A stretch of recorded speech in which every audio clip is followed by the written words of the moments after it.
네, 우리 하나님 말씀 마태복음 17장 1절부터 8절 말씀을 봉독하겠습니다. 엿새 후에 예수께서 베드로와 야고보와 그 형제 요한을 데리시고 따로 높은 산에 올라가셨더니 저희 앞에서 변형되사 그 얼굴이 해같이 빛나며 옷이 빛과 같이 희어졌더라. 때에 모세와 엘리야가 예수로 더불어 말씀하는 것이 저희에게 보이거늘 베드로가 예수께 여짜와 가로되 주여 우리가 여기 있는 것이 좋사오니 주께서 만일 원하시면 내가 여기 초막 셋을 짓되 하나는 주를 위하여 하나는 모세를 위하여 하나는 엘리야를 위하여 하리이다. 말할 때에 호련히 빛난 구름이 저희를 덮으며 구름 속에서 소리가 나서 가로되 이는 내 사랑하는 아들이여 내 기뻐하는 자니 너희는 저의 말을 들으라 하는지라. 제자들이 듣고 엎드려 심히 두려워하니 예수께서 나와 저희에게 손을 대시며 가라사대 일어나라 두려워 말라 하신대 제자들이 눈을 들고 보매 오직 예수 외에는 아무도 보이지 아니하더라. 아멘. 예, 마태복음 17장 1절에서 8절 말씀 봉독해 드렸습니다. 예, 높은 산에서의 표적 이런 제목으로 말씀 드리도록 하겠습니다.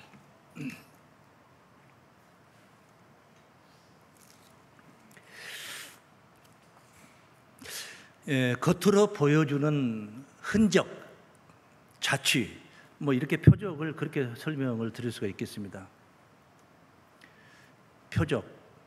네, 하나님의 표적은 인간의 한계를 뛰어넘는 그런 이적이기 때문에 이적을 통해서 보여주기 때문에 사람들이 쉽게 그것을 받아들이고 이해하기가 어렵습니다.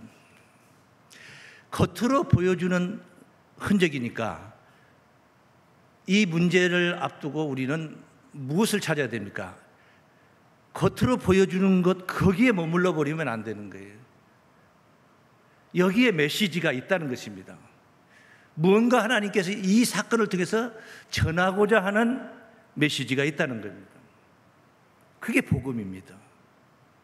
성경 말씀 오늘 본문 읽어드린 이 말씀이 복음이 아니고 이 말씀이 의도하고 있는 것이 아닌 이건 겉의 말씀이고 겉의 사건을 이야기한 것이고 어느 산에 올라가셔서 예수님이 제자 3인방 베드로 야고보와 요한을 데리고 높은 산에 올라가신 거예요.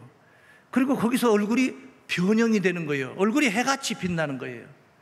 그리고 옷이 휘어졌다고 기록되어 있죠. 이건 겉으로 보여주신 거예요. 이 속에서 이 사건을 통해서 우리에게 무엇을 교훈하고 있는가? 하나님 무엇을 지금 가르치려고 하고 있는가? 이게 속에 있는데 여기 있는 속의 것을 찾아야 됩니다. 우리가 사람을 판단할 때 겉사람을 보고 판단하면 안 되는 것이죠. 속사람을 봐야 되는 거예요. 사람의 심보를 봐야지 얼굴 용모만 가지고 건장한 키나 적은 키 가지고 사람을 판단하는 게 아니란 말이에요. 이 사람이 정말 대인인가 소인배인가 그것은 속에 있는 것입니다. 교회를 판단하는 것도 마찬가지. 교회가 크다, 넓다, 그게 큰 교회가 아니에요. 거기 심호하고 있는 목자의 역량이 어떤가, 그리고 가르침받고 전도된 성도들의 신앙심이 어떤가에 따라서 크고 작고가 판단이 되는 것입니다. 정의할 수가 있는 것입니다. 오늘 대단히 중요한 표적을 우리에게 보여주셨습니다. 인간의 힘으로는 불가능한 거예요. 초자연적인 그런 이적, 인간 세상에서 도저히 이루어질 수 없는 사건, 이것을 예수님의 3년 동안의 생애는 그런 생애였어요. 대표적인 표적을 하나 제가 언급을 해드린다면 이건 요한복음 6장 1절부터 증거된 말씀인데 오병이어의 기적이라고 합니다. 기적이에요, 기적. 말 그대로 기적인데 무슨 기적이냐? 오병이어, 떡 5덩어리와 고기 2마리, 오병이어라고 합니다. 이 떡 5덩어리와 고기 2마리를 가지고 5,000명을 먹이는 거예요. 5,000명을. 그것도 장정, 남자, 그 많이 먹는 양이 큰 장정만 해서 5,000명이고 그 외에 남녀노소 다 합하면은 2만 명이 넘는 그런 인원이 모여 있는데 떡 5덩어리 가지고 5,000명을 먹이고, 그리고 남은 것을 주워 담았더니 12바구니에 담겨졌더라 그래요. 떡 5개를 담아도 설령 하나가 한 바구니에 가득 채워진다 할지라도 5바구니밖에 안 되는 거죠. 그런데 다 먹고 나서 남은 것을 다시 거두어서 담아보니까 12광주래. 이건 불가능한 얘기예요. 있을 수 없는 얘기죠. 인간 세상에 이런 일이 있을 수 없는데 예수 당시에 이 사람들이, 이 사건 현장에 있는 사람들이 이것을 겪은 것입니다. 한참 시장할 때, 배고플 때 이 오병이어의 기적의 현장에서 그 떡을 맛보게 되고 고기를 먹게 된 것입니다. 그래서 예수를 붙들고 이 왕을 삼으려고 하냐, 예수를 왕 삼으려고 하냐. 그래서 예수님이 산으로 피합니다. 그리고 나서 해가 저무니까 제자들은 배를 타고 건너편 가버나움으로 건너편으로 가고, 예수는 산으로 피신했는데 다음 날 이튿날 이 많은 사람들이 들어 쫓아서 배를 타고 건너가 보니까 그때 예수는 분명히 안 건너갔다는 거죠. 건너가지 않았는데 거기 가보니까 예수가 계신 거예요. 제자들만 있는 게 아니라 예수님도 거기 계신 거예요. 그 밤에 예수님이 바다 위를 걸어서 가신 거예요. 말이 됩니까 이게? 바다 위를 걸어서 물에 빠지지 않고 가는 방법이 이론은 있습니다. 이론이 제가 가르쳐 드릴 테니까 이론을 여러분이 한번 해보십시오. 먼저 오른발을 딛든 왼발을 딛든 그건 자유입니다. 왼발을 딛어요. 그 다음에 왼발이 물속에 깊이 빠지기 전에 빨리 오른발을 딛으면서 왼발을 들어버리면 되는 거예요. 그리고 오른발 빠지기 전에 또 왼발 들고 왼발 빠지기 전에 들으면 돼요. 그게 얼마나 빠릅니까? 빠질 틈이 없이 발이 든다는 것은 말이 안 되는 거죠. 기계나 가능한 얘기, 기계나 인간이 불가능해요. 그런데 예수님이 바다를 건너 가신 거예요. 가보니까 예수님이 계세요. 아니, 언제 오셨나이까? 그때 예수께서 하신 말씀이 아주 중요한 말씀을 하십니다. 이 사람들이 왜 거기를 쫓아갔느냐? 떡을 먹고 그 떡이 생각나서 또 쫓아간 거예요. 육신의 목구멍으로 들어가는 떡을 생각하면서 간 거예요. 예수님이 그 사람들의 그 정신 상태를 이미 읽고 하신 말씀을 우리가 성경으로 한번 찾아가 봅니다. 요한복음 사건, 이 사건은 요한복음 사건인데 요한복음에만 있는 게 아니라 마가복음 9장에도 있고 누가복음 9장에도 있는 동일한 사건들이 기재가 되어 있는 내용인데 요한복음 6장에서 한번 봅니다. 6장 26절 말씀입니다. 예수께서 대답하여 가라사대 언제 오셨냐 하고 물어보니까 하는 말이에요. 내가 진실로 진실로 너희에게 이르노니 너희가 나를 찾는 것은 표적을 본 까닭이 아니요 떡을 먹고 배부른 까닭이로라. 표적을 본 까닭이 아니요, 이 말은 무슨 말이냐면 겉으로 보여주는 흔적을 봤으면은 그 내면의 세계에 속에서 지금 전하고자 하는 메시지가 무엇인가를 궁금해서 이것을 깨달아야 되겠습니다, 이걸 알려주십시오 하고 쫓아온 게 아니라 이 말이에요. 그게 아니라는 거예요. 그냥 배불러서 떡 생각나서 또 왔다 그 말이에요. 그리고 나서 27절 말씀, 썩는 양식을 위하여 일하지 말고, 여기까지 배를 타고 거기까지 쫓아온 것은 입으로 들어가서 배로 들어가서 뒤로 나가버리는 썩는 양식 때문에 지금 쫓아온 것이다 이 말이야. 이런 썩는 양식을 위하여 일하지 말고 영생하도록 있는 양식을 위하여 하라. 이 양식은 인자가 너희에게 주리니 인자는 아버지 하나님의 인치신 자니라.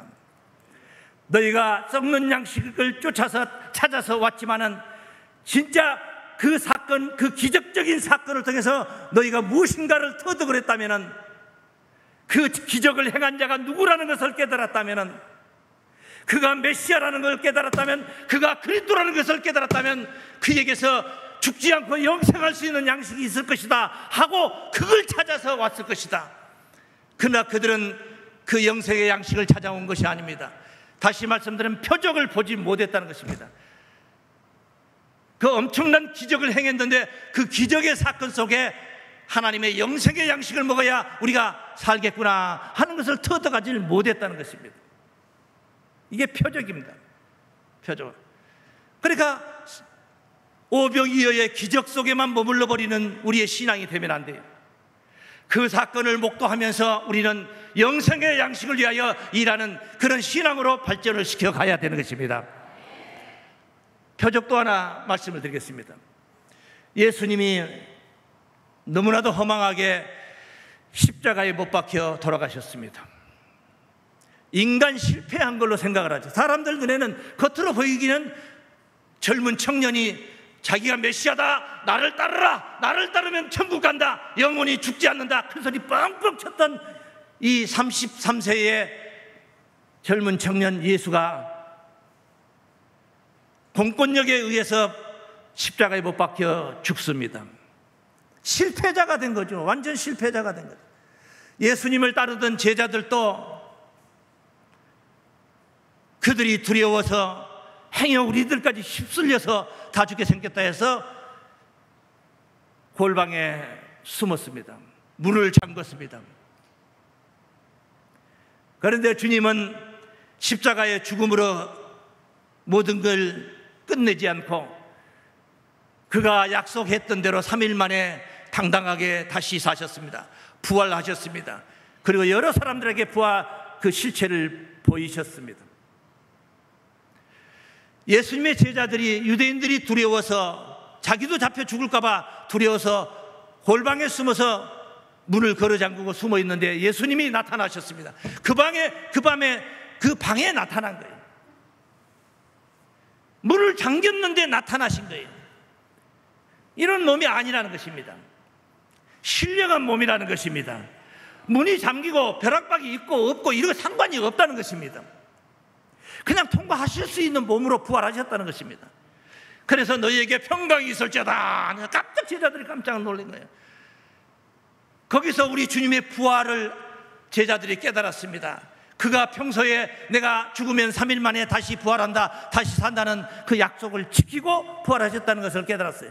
그런 은혜의 자리에, 이 엄청난 사건을 목도한 그 은혜의 자리에 제자 중 한 명이 흠석였습니다.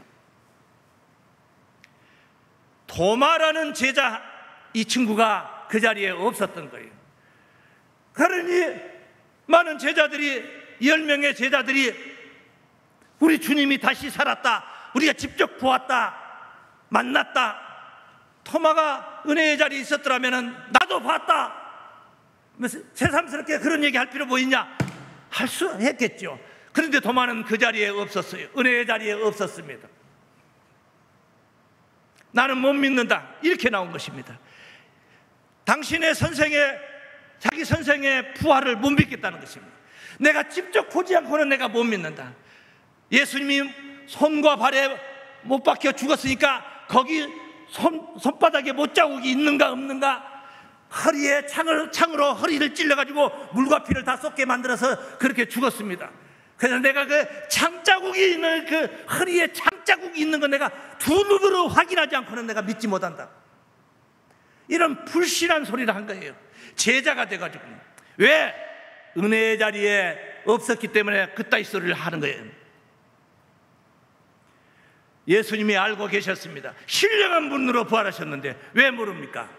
없어도 계신 분이고 계셔도 안 계실 수가 있는 분이에요. 그게 신령이에요, 신령.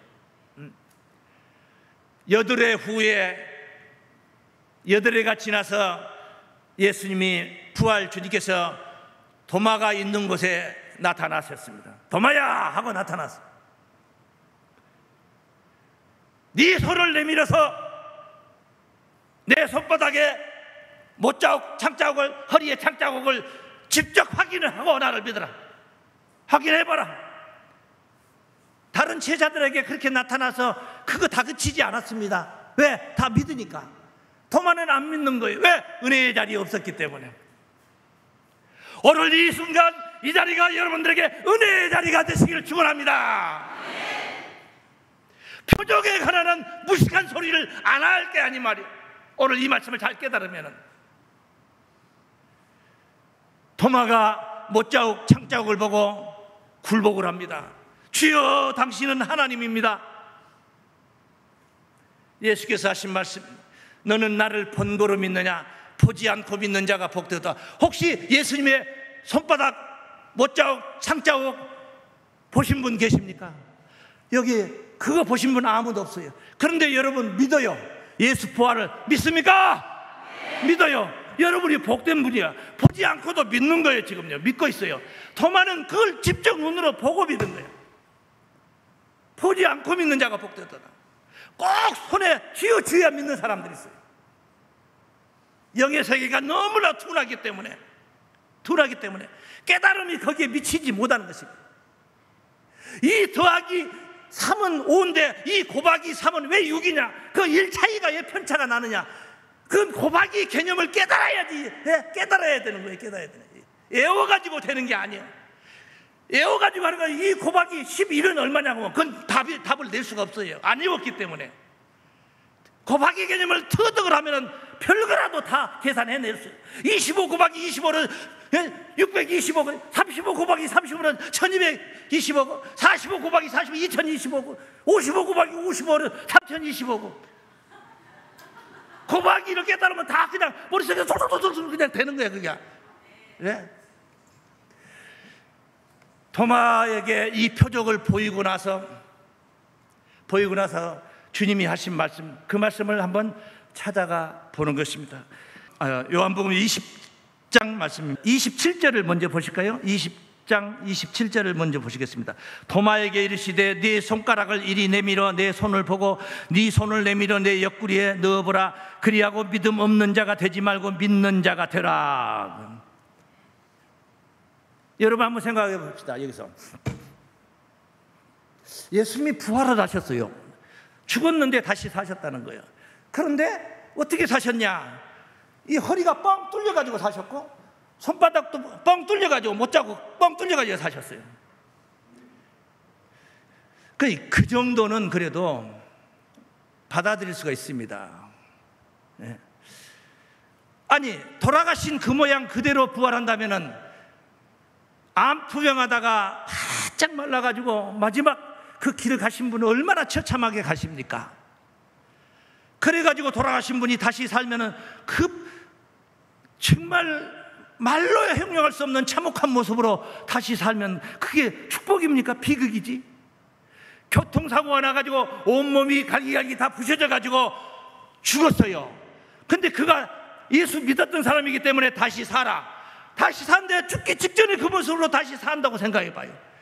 그게 복이냐고. 비극이지. 네? 만증창이가 된 몸도 깨끗한 몸으로 늙어서 주름살이 다닥다닥한 그런 얼굴도 20대의 젊음을 되찾은 그런 포동포동한 그런 모습으로 그 부활이 그렇게 돼야지. 그 몸은 영생할 몸인데, 영생은 영원토록 살 몸인데 그렇게 살아야지. 못자국 창자국 있는 몸으로 예수가 부활한 그게 진짜 제대로 된 부활입니까? 그렇게 부활해가지고 우리가 소망을 삼을 만한 그런 가치가 있겠냐 이 말이에요. 주님의 부활은 표적이었습니다. 도마에게 보여준 부활의 모습은 표적이었다 이 말이에요. 겉으로 나타낸 흔적이. 도마가 의심하니까 신령한 분은, 신령한 몸으로 부활하신 분은 못자국도 보여줄 수 있고 창자국도 보여줄 수 있고 만지면 안 만져질 수도 있고 안 만지다가 만져지게 맘만 먹으면 또 만져질 수도 있고 그게 신령이야. 그게 신령이에요. 총을 맞아 총을 빵 쏘니까 가슴에다 쏘니까 심장이 맞아서 죽는다. 그건 영생의 몸이 아니에요. 지금 현재 우리들의 몸이 그런 몸이에요. 영생의 몸은 신령한 몸입니다. 그냥 총알이 지나간 거예요. 그냥 아무 흔적이 없는 거예요 몸에. 그런데 어떻게 못자국 창자국 있는 몸으로 다시 살았다는 것을, 그것을 부활의 완전체라고 말할 수 있습니까? 그건 부활의 완전체가 아니, 도마에게 보여준 표적입니다. 겉으로 흔적을 나타내 보여주신 거예요. 그 말을 여기에 지금 방금 보고자 했던 말씀 속에 있어요. 그 말이 30절 말씀을 20장 30절, 예수께서 제자들 앞에서 이 책에 기록되지 아니한 다른 표적도 많이 행하셨으나, 다른 표적도, 문맥을 한번 그 토를 자세히 한번 보세요. 다른 표적도 많이 행하셨으나, 이 말은 지금 이 앞에 있는, 이 앞에 도마에게 보여줬던 부활체의 모습이 표적이었다 이 말이에요. 그 이해가 되십니까? 그게 이해가 안 되면은 초등학교 다시 가야 돼요.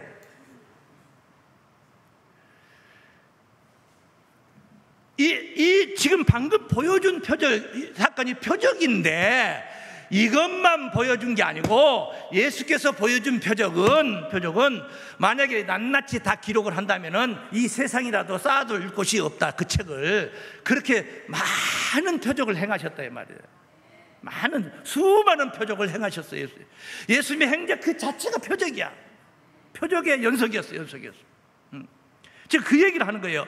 예수께서 제자들 앞에서 이 책에 기록되지 아니한 표적도 많이 행하셨으나, 그러니까 이 사건, 이 말씀 속에서 많이 행하셨구나를 알고 가는 게 중요한 게 아니고, 그 앞에 도마에게 보여준 못자국 창자국 사건은 표적이었다 그 말이에요.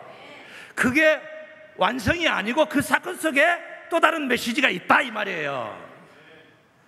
오직 이것을 기록하면 너희로 예수께서 하나님의 아들 그리스도이심을 믿게 하려 함이요, 또 너희로 믿고 그 이름을 힘입어 생명을 얻게 하려 함이라. 그래요. 할렐루야. 오늘 본문에 등장하는 예수님의 표적 엄청납니다. 앞서 우리가 본문을 읽었습니다. 얼굴이 해와 같이 빛이 난다. 얼굴이 해같이 빛이 나는데 그 해를 뻔히 이렇게 쳐다보고 볼 수 없어요. 볼 수 없는 영광이라는 겁니다. 얼굴이 어떻게 해같이 빛날 수 있습니까? 인간 세상에 이건 불가능한 얘기예요. 불가사의한 것. 예수께서 행하신 모든 표적들이 불가사의한 것입니다. 그 다음에 옷이 휘어졌는데 보통으로 휘어진 게 아니에요. 사람이 빨래를 해가지고는 그렇게 희게 할 수 없다.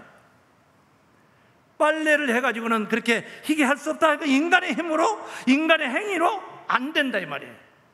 행위로 예수님의 그 높은 산에 올라가서 변형됐던 몸이 변형이 된 겁니다.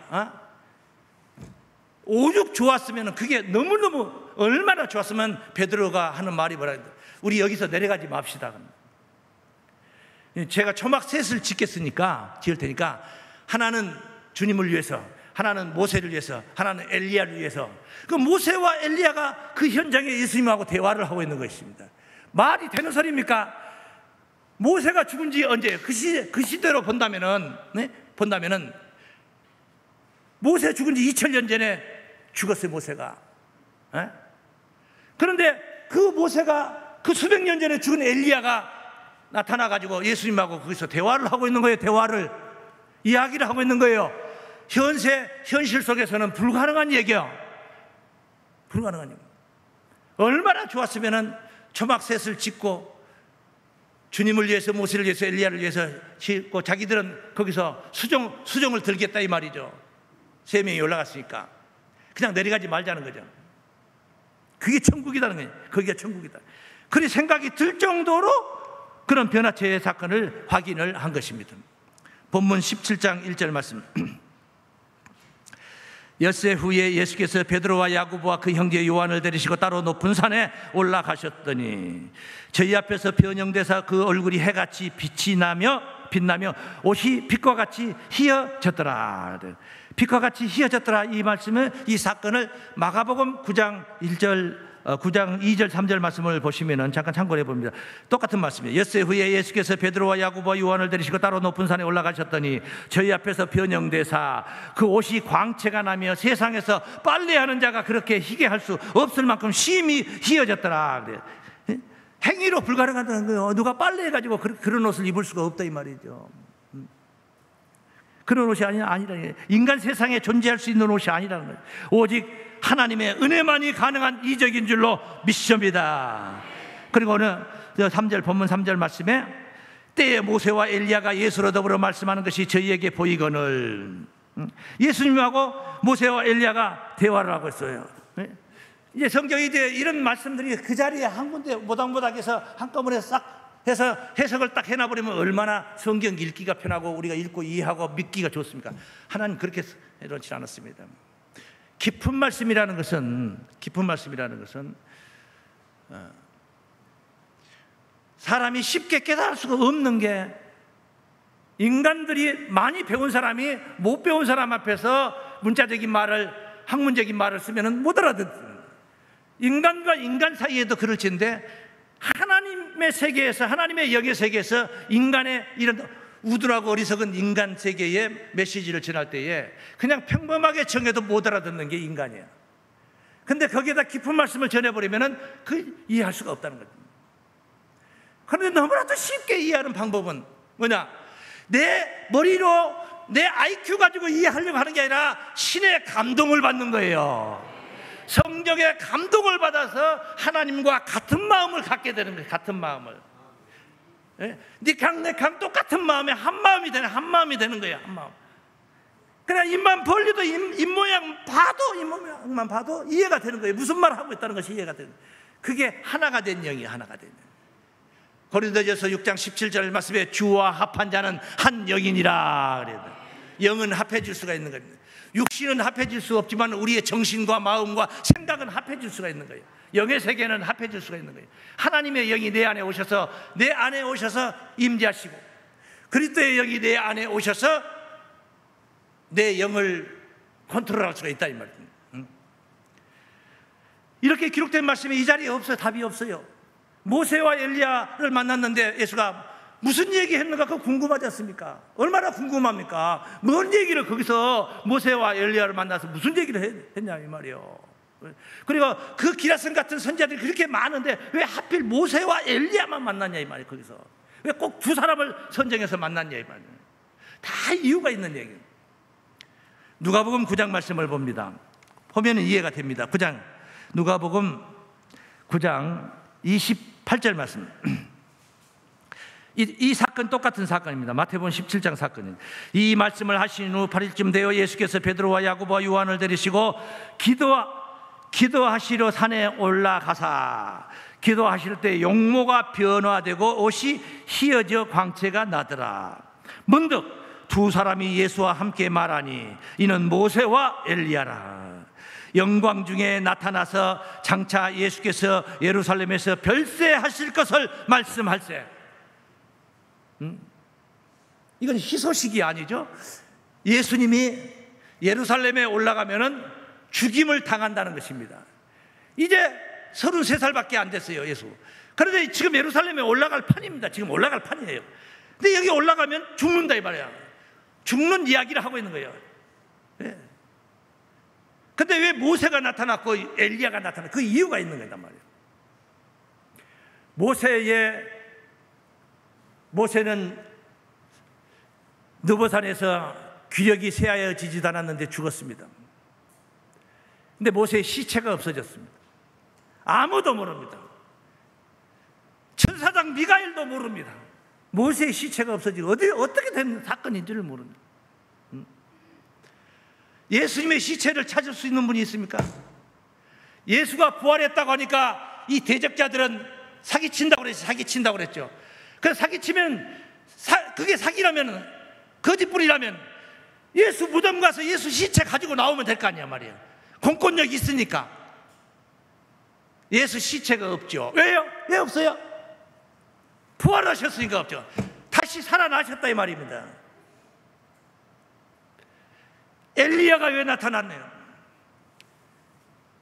성경에 하늘로 승천한, 구체적으로 승천 이야기를 써놓은 것은 엘리야입니다.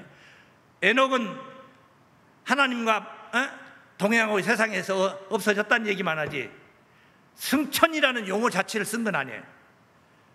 엘리야는 왕하 2장 11절에 승천이라는 용어를 씁니다. 오를 승자 하늘 천자 승천했다고 씁니다. 승천한 엘리야가 나타났다는 겁니다. 예수의 죽음 이후에 나타날 부활과 승천의 비밀을 거기에 두셨습니다. 얼마나 많은 깊은 얘기를 했겠습니까? 우리가 알지 못하는 깊은 얘기 얼마나 많을까요? 우리는 지금 무엇만 보고 있습니까? 예루살렘에 올라가서 죽임을 당한다는 그 사건 하나만 만나고 있습니다. 그런데 모세와 엘리야가 부활과 승천에 관해 얼마나 많은 말씀을 나누었겠습니까? 이렇게 예수의 죽음에 관해서 논했습니다. 이 사건을 제자들은 뭘로 봤냐 하면은, 우리가 지금 환상 중에 있는 거지? 몽롱한 게 우리 지금 환상 보고 있는 거지? 이렇게 생각하지 않았어요. 현세 속에, 자기 현실 속에 있는 사건으로 본 겁니다. 그러니까 초막셋을 짓겠다는 얘기가 나오는 거예요. 어떤 비몽사몽간에 무슨 환상을 본 게 아니에요. 두 눈 동공을 뜨고 동공으로 지금 그 사건을 보고 있는 겁니다. 그 현실 속에 있는 사건으로 받아들인 거예요. 엄청난 사건으로 본 건데, 이게 무슨냐? 실제 현실 속에 있는 게 아닌데 현실 속에 있는 사건으로 보이는 거예요. 신령한 이적인 줄로 믿습니다. 예수님의 표적은 그런 표적입니다. 마술사가 마술하는 거, 저도 우리 성도님들 앞에 재밌게 하려고 마술을 여러 번 해봤습니다만은 100% 속임수입니다. 마술이란 건 100% 속임수예요. 뭐 모르는 거죠. 그걸 보고 눈앞에서 하고 있는데 그걸 모르고 있는 거죠. 네? 속이고 있는데 모르고 있는 겁니다. 예수님은 지금 속이고 있는 그런 이적이 아니야. 인간이 할 수 없는 그런 능력, 이적을 신의 능력으로 행하고 계신 줄로 믿습니다. 이렇게 행하고 나서 17장 오늘 본문 말씀 봅니다. 본문 말씀 4절, 5절, 6절 말씀을 한번 봅니다. 베드로가 예수께 여짜와 가로되 주여 우리가 여기 있는 것이 좋사오니 주께서 만일 원하시면 내가 여기서 초막셋을 짓되 하나는 주를 위하여 하나는 모세를 위하여 하나는 엘리야를 위하여 하리이다. 그 뒤에 말씀 5절 말할 때에 호련히 빛난 구름이 저희를 덮으며 구름 속에서 소리가 나서 가로되 이는 내 사랑하는 아들이요 내 기뻐하는 자니 너희는 저의 말을 들으라 라라라라. 그렇게 이제 구름 속에서 소리가 들린 거예요. 하는지라 제자들이 듣고 엎드려 심히 두려워하니 예수께서 나와 저희에게 손을 대시며 가라사대 일어나라 두려워 말라 하시는데 제자들이 눈을 들고 보매 오직 예수 외에는 아무도 보이지 아니하더라. 자, 너가 지금 추종하고 있는 예수가 내 아들이다. 순종하라. 말 잘 들으라. 그 예수의 영광체를 본 겁니다. 하나님 아들의 영광체를 본 거예요. 얼굴이 해같이 빛났다는 건 꼭 태양만 연상할 필요 없어요. 그만큼 찬란한 모습으로 빛이 났다는 거예요. 얼굴이 빛이 났다는 거예요. 그 옷까지도 전부 다 찬란한 옷으로 그런 빛이 났다는 거예요. 영광의 하나님 아들의 영광체의 모습을 제자들이 본 거예요. 하나님 아들의 영광체의 모습은 그 모습을 왜 예수께서 제자들에게 그것을 보여주셨고 그걸 기록하게 하셨고 오늘 이 시대에 와서 우리가 이 말씀을 우리가 왜 상고하느냐? 표적 속에 하나님의 메시지를 찾고자 해서인 줄로 믿습니다. 하나님의 아들은 예수 혼자 독점한 게 아닙니다. 2000년 전에는 예수 혼자 독생자 하나님 아들이었지만은 오늘날에 이르러서는 수많은 예수 믿는 자들이 그리스도의 십자가 공로에 의지하여 죄사함을 받고 하나님 아들의 영광의 길을 가게 된 줄로 믿습니다. 그래서 예수님의 변화산상 그 높은 산에서의 영광체는 다름 아닌 하나님 아들의 영광이다. 하나님 아들의 영광. 하나님 아들이 그렇게 영광스러운 몸으로 변화가 된다 하는 이야기. 그래서 첫 번째 요지는 하나님 아들의 영광입니다. 다 함께 시작. 하나님 아들의 영광입니다. 할렐루야. 하나님 아들, 얼마나 그 영광이 빛이 나고 찬란했으면 고개를 들 수가 없는 상태예요. 죄인의 입장에서 죄를 지은 사람들이 고개 쳐박고 고개를 못 드는 경우가 있어요. 인간 세상에 사람의 모습을 가지고 예수의 그 영광의 모습을 볼 사람은 아무도 없다는 거예요. 볼 수가 없다는 것입니다. 그 빛이 얼마나 찬란했으면 그렇게 볼 수가 없었겠느냐. 보는 방법이 있습니다. 우리가 예수님의 영적인 차원에까지 성장을 하면 되는 것입니다. 에베소서 4장 13절 말씀에 우리가 하나님의 아들을 믿는 것과 아는 일이 하나가 되었어 온전한 사람을 이루어 그리스도의 장성한 분량이 충만한 때까지 이르리니, 예수가 장성했던 그 분량이 충만한 때까지 우리도 성장을 한다. 성숙해 가는 것입니다. 성장해 가는 것입니다. 우리의 몸이 나이 먹어가면서 성장해 가듯이 우리의 영의 세계도 신앙생활을 오래 하면 할수록, 연조가 많으면 많을수록, 깊어지면 깊어질수록 점점 신앙이 성숙해 가는 것입니다. 어린아이의 신앙에서 장성한 자의 신앙으로 변화가 되어 가는 것입니다. 변화되어 어디까지 변화가? 예수님이 장성했던 그 모습까지. 예수님 육신적인 나이는 33살에 불과하지만 그 영의 세계는 우리가 넘볼 수 없고 바라볼 수 없는 차원의 그 하나님의 아들의 성숙한 거기까지 우리가 나아가야 된다는 겁니다. 그럴 때 예수님은 맏아들이 되는 것이고, 하나님 아들이 혼자 하나님 아들, 홀로 똑똑히 혼자 하나님 아들이었지만은 그를 닮은 많은 하나님의 아들들이 생성될 때, 이 지상에 출현할 때 하나님의 아들 예수가 맏아들이 되고 제일 큰 아들이 된다, 제일 먼저난 아들이 되고 우리는 그의 형제가 되는 줄로 믿습니다. 그런 가운데 하나님 아들의 영광을 우리가 누릴 수가 있을 줄로 믿습니다. 로마서 8장입니다. 로마서 8장 29절 말씀입니다. 하나님이 미리 아신 자들로 또한 그 아들의 형상을 본받게 하기 위하여 미리 정하셨으니, 예수의 형상을 본받게 하기 위하여 미리 정하시니 이는 그로 많은 형제 중에서 맏아들이 되게 하려 하심이라. 우리가 예수의 형상을 본받아서 그 영광을 함께 누리는 주역이 되어야 될 줄로 믿습니다. 지금은 그 영광의 모습을 볼 수 없고 성경 속에서 만나고 표적으로 보여준 성경 속에서 이렇구나, 그렇구나 하는 정도의 이론 속에서 머물러 있지만은, 우리가 그날이 되면은 그분의 영광을 바라볼 수 있어야 되는 것입니다. 그분의 영광을 바라볼 수 있을 만큼 그런 차원에까지 우리가 성장을 해야 되는 거예요. 성장하지 않고 볼 수 없어요. 유치원 다니는 아이가, 어린 애기가 대학원생을 마주 대하면서 대화, 의사소통이 제대로 될 수가 없는 거예요. 제대로 할 수 없는 거예요. 우리가 예수님을 만나서 그 영광을 같이 누리려면 우리가 거기까지 성장을 해야 되는 것입니다. 그리스도의 영으로 겉사람은 후패해 가고, 겉사람은 늙어가고, 겉사람은 병으로 골병 들어가지만은 우리의 속사람은 그리스도의 영으로 더욱더 새롭게 더 굳건해져 강성해져 가야 될 줄로 믿습니다. 영이 강성해 가야 된다는 거예요. 그래서 그리스도의 영으로 우리 안에 충만하게 채워야 된다는 거예요.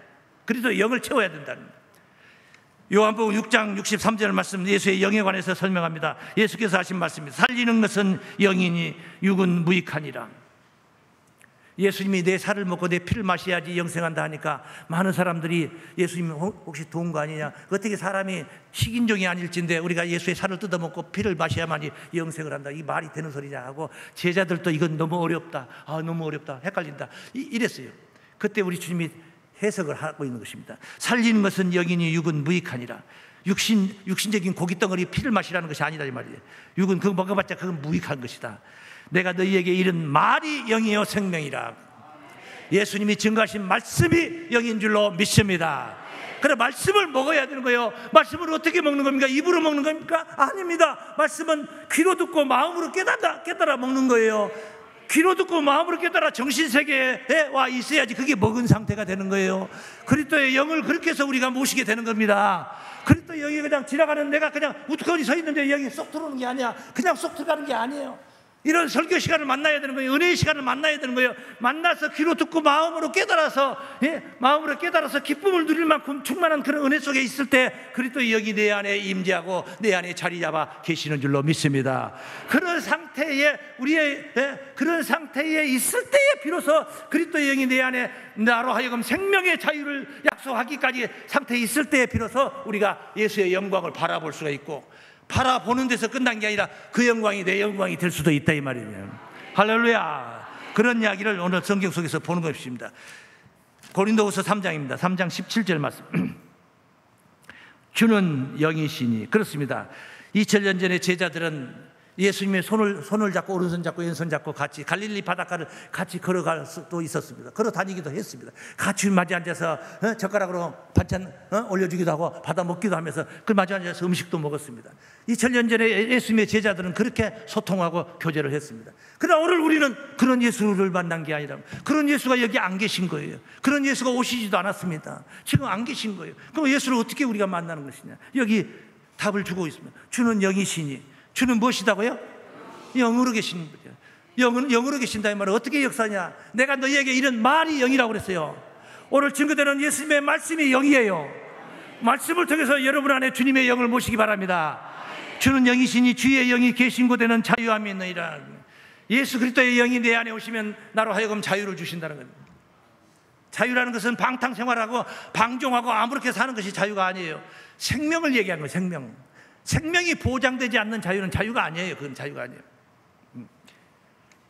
우리가 다 수건을 벗은 얼굴로 거울을 보는 것 같이 주의 영광을 보며, 오늘 우리는 본문 말씀에서 그 표적을 통해서 주의 영광을 보았습니다. 주의 영광을 보며 저와 같은 형상으로 화하여, 우리도 이게 주님 혼자만의 영광이 아니라 하나님 아들의 자격을 얻은 자들의 모두의 영광이 될 줄로 믿습니다. 저와 같은 형상으로 화하여 변화하여 영광으로 영광이 이르니 곧 주의 영으로 말미암음이다. 주의 영으로 말미암아 우리가 그 영광으로 영광에 이르게 된다. 우리의 속사람이 영광에 이를 때 비로소 겉사람도 영광의 그 호련 변화의 신령한 몸으로의 변화가 우리에게 이루어진다. 그래서 우리 주님 오실 때 주님의 영으로 꽉 차 있는 자, 충만해 있는 자들이 바로 주님을 만날 수가 있는 것이고, 한 영이기 때문에 만날 수가 있는 것이고, 주님이 그 영광스러운 몸으로 이 땅에 오실 때 그 순간, 오시는 순간 우리도 그와 같은 몸으로 변화를 받을 수 있다. 이것은 성경의 약속입니다. 하나님의 약속입니다. 빌립보서 3장 20절입니다. 빌립보서 3장 20절. 오직 우리의 시민권은 하늘에 있는지라. 거기로서 구원하는 자 곧 주 예수 그리스도를 기다리노니. 오시기로 약속했어. 다시 오시기로 약속했어. 예수께서 재림하실 것을, 다시 오실 것을 약속하셨어요. 그가 만물을 자기에게 복종케 하실 수 있는 자의 역사로, 하나님의 전능하신 능력으로 우리의 낮은 몸을, 우리의 비천한 몸을 자기 영광의 몸의 형체와 같이 따르시죠. 편케 하시리라. 할렐루야. 하나님의 아들들의 영화로운 구원인 줄로 믿습니다. 변화산상 높은 산에서 예수님의 그 영광스러운 얼굴의 표적은 다름 아닌 우리들의 영광을 위한 표적이었던 줄로 믿습니다. 예수님이 그 영광스러운 몸으로 변화받았다 카더라, 그게 머물러 버리면 안 돼요. 그건 겉사람의 흔적 속에서만 머물러 있는 거예요. 그 속에 무슨 메시지가 있습니까? 너희들이 바로 이 아들의 말을 잘 들으면, 너희가 예수의 말을 잘 들으면 너희들이 영광이 바로 그와 같은 것이다. 이 메시지가 거기에 들어있는 거예요. 할렐루야. 우리가 누릴 구원인 줄로 믿습니다. 다 함께 두 번째, 다 함께 우리가 누릴 구원입니다. 다 함께 시작. 우리가 누릴 구원입니다. 할렐루야. 변화를 받는 거예요. 변화를 받아야 되는 거예요. 우리도 그렇게 변화를 받아야 되는 거예요. 우리 구원의 표대예요. 표대. 왜 우리가 변화를 그렇게 받아야 됩니까? 이런 몸은 영생 못해요. 아무리 우리가 예수 열심히 믿고, 아무리 열심을 믿고 교회 나오고 또 나오고 또 나와도 우리의 몸은 영생 못해요. 한 해가 다르게 늙어가는 겁니다. 60대는 시속 60km로 간다는데 70대 어른들, 형들하고 누나들한테 얘기 들어보니까 시속 70km를 간대요. 세월이 그렇게 빠르대요. 80대 엄마들한테 물어보니까 뭐라 하냐? 아이, 그건 제발 비야. 80대야 봐. 시속 80이야. 이러시더라고요. 이건 막을 길이 없어요. 이 많은 질병 속에서, 코로나 사태 속에서 우리가 무사했다는 것은 그래 참 다행스럽습니다만, 코로나보다 더 지독한 것이 오지 말라는 법이 어디 있습니까? 5만 가지 질병이 다 창궐하고 있는 게 마지막 때 말세 세상이라고 그랬는데, 우리의 몸은 영생할 수 없어요. 절대 영생할 수 없어요. 그럼 어떻게 해야 됩니까? 변화를 받아야지. 영생할 수 있는 몸으로 변화를 받는 거예요. 그게 바로 마지막 날 7개 나팔 성경에 나팔은 7개가 있어요. 첫째 나팔부터 둘째, 셋째에서 순차적으로 부르는데 7번째 마지막 나팔 불 때 인간의 몸이 변화를 받는 거예요. 이건 뭐 이런 이야기하면 뭐 꿈 같은 공상 과학과 같은 이야기죠. 무슨 사기치는 것 같은 목사가 성도들 앉혀놓고 막 사기치는 것 같은 그런 얘기예요. 왜냐 현실성이 없는 이야기니까 현실적으로 말이 안 되는 소리거든 이게. 그게 지금 당장 이루어진다는 것이 아니라 그런 날이 온다는 겁니다. 그런 날이 온다. 과학도 그런 날을 이루기 위해서 지금 쉬지 않고 역사를 하는 거 아닙니까? 과학자들도 하는 거 아닙니까? 근데 과학자들이 날고 뛰어봐야 그렇게 되는 게 아니야. 하나님 전능자가 행하시는 D-Day 그날이 와야 가능한 겁니다. 그래서 성경에 그 날을 약속한 말씀을 한번 찾아가 봅니다. 고린도전서 15장입니다. 고린도전서 15장 51절. 보라 내가 너희에게 비밀을 말하노니 우리가 다 잠잘 것이 아니오. 이 잠잘 것이 아니오 이 말은 다 죽을 것이 아니오 그 말이에요 지금요.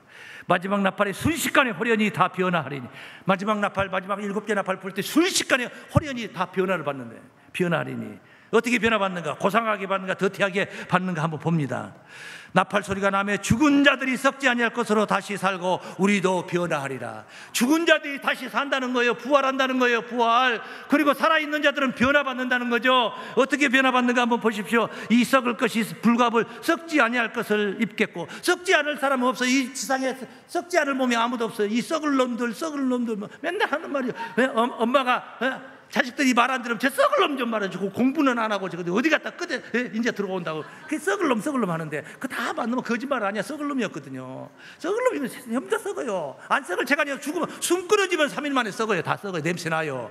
이 썩을 몸이 썩지 아니할 것을 입겠고, 이 말은 안 죽는다 이 말이요. 그 뒤에 말씀, 이 죽을 것이 죽지 아니함을 입으리로다. 오늘 우리는 이 말씀을 그냥 찾아와서 문득 이 말씀 찾아와서 이 말씀 하나만 보고 있지만은 이 말씀을 다 이해가 갈 만한 논리적인 모든 말씀들이 성경에 질비하게 다 있는 거예요. 그것을 질비한 말씀들을 일일이 다 찾아서 하다 보면 오늘 해넘어가. 그래서 그냥 중요한 말씀 포인트만 지금 보고 있는 건데 그렇게 이해를 하시면 돼요, 여러분이. 성경에 써 있으니까 믿는 거예요. 뭐 목사가 꾸며내가지고 하는 말 같으면은 안 믿어요. 믿을 리가 없지. 여러분이 믿을 리가 있나요? 이보다 덜 시원찮은 거, 요거는 죽을 몸이 죽지 아니면 썩을 몸이 썩지 아니면 입는다 하는데, 그게 아니라 그거 아니고 그냥 이제는 안 아픈다, 그런 말을 해도 목사가 하는 말은 안 아플 수가 어디 있냐고. 이 먼지 속에 살고 발이 들어서 천국 속에 살면서 어떻게 사람이 안 아프겠어요? 거짓말 치고 있는데 안 믿는다니까. 안 믿어. 근데 이것은 그보다 더 엄청난 소리를 하고 있어요. 썩지도 않고 죽지도 않을 몸으로 변화를 받는다는 게, 변화를. 그런데도 믿어. 왜 믿어요? 성경에 있는 말씀이니까. 그게 제대로 된 신앙이에요. 목사 믿고 천국 가는 거 아니에요. 예수 믿고 성경 믿고 하나님 믿고 천국 가는 거지. 믿습니까? 이 썩을 것이 불갑을 썩지 아니할 것을 입겠고, 죽을 것이 죽지 아니함을 입으리로다. 이 썩을 것이 썩지 아니함을 입고 죽을 것이 죽지 아니함을 입을 때에는, 그런 때가 온다는 거예요. 사망이 이김에 삼킴 받으라고 기록된 말씀이 응하리라. 사망이 없는 시대가 오는 거예요. 이김이 와가지고 사망을 삼켜버렸어요. 없어졌어요. 사망이 없어. 지상이 없어요. 그게 뭐야? 천국이죠. 그게 영생 천국이죠. 사망이 없는 세상을 얘기하는 거예요. 할렐루야. 이런 몸이 완전체예요. 하나님은 이런 완전체를 원하는 거예요. 지금 현재 우리의 몸은 불완전한 몸이에요. 이런 몸이 영생 못해요. 그러니까 하나님께서 영생체로 변화를 시켜가지고 천국을 데려가는 것이지, 이런 몸 그냥 데리고 가지고 천국 가가지고 하나님 먼 곳에 가려고 치닥거리 하느라고 다 죽어가게 생겼는데, 여기서 결길 저기서 결길 병 들어가지고 다들 쓰러지는데, 그런 것들 데리고 하나님께서 하나님 천국도 아니지. 그러면은 그런 몸 가지고 가는 게 아니야. 우리가 변화를 받아야 돼. 변화를 받으려면은 내 안에 그리스도의 영이 충만해져야 되는 거예요.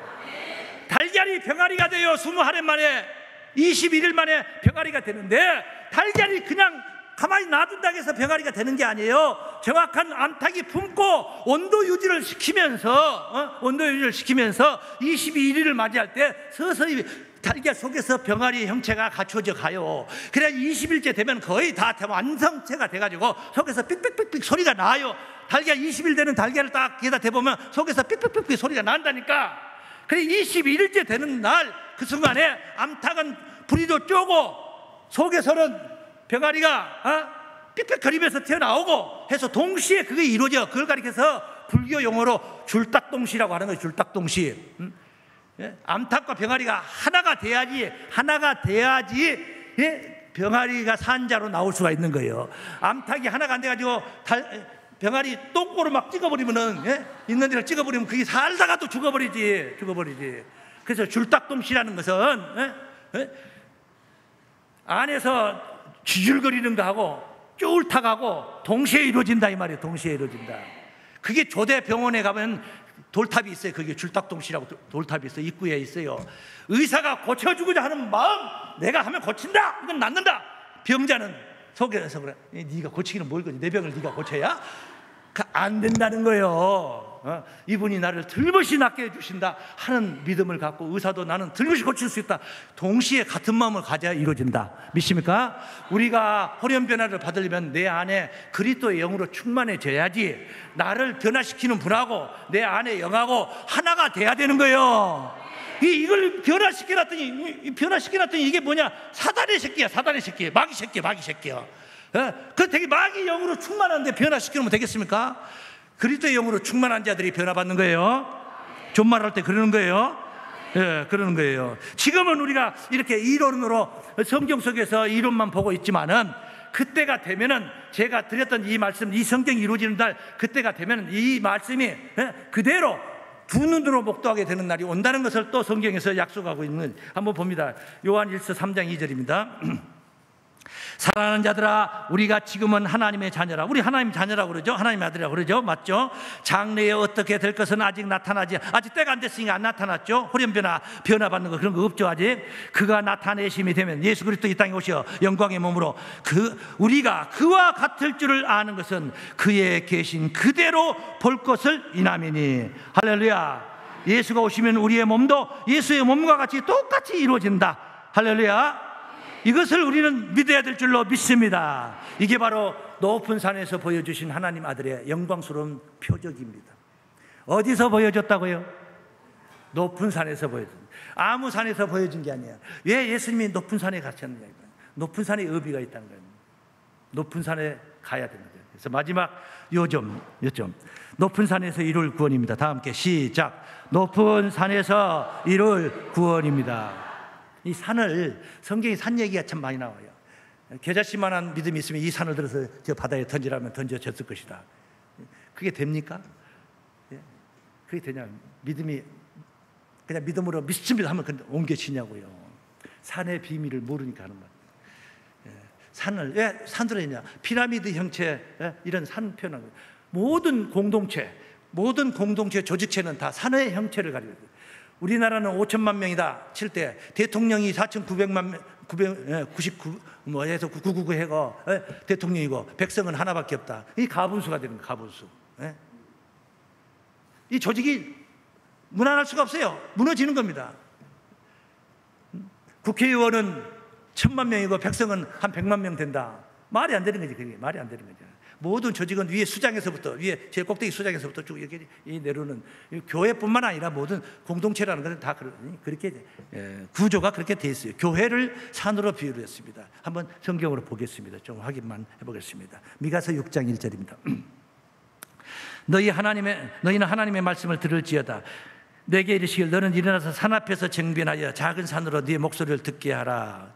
아니, 산 앞에서 쟁변하라. 목사가 주일날 아침에 무등산 앞에 딱 가서 저 중머리째 정도 가가지고 무등산아 하나님 말씀을 들으라. 그 등산 온 사람들이 보고 저 사람은 완전 미쳐도 보통 미친 게 아니구나.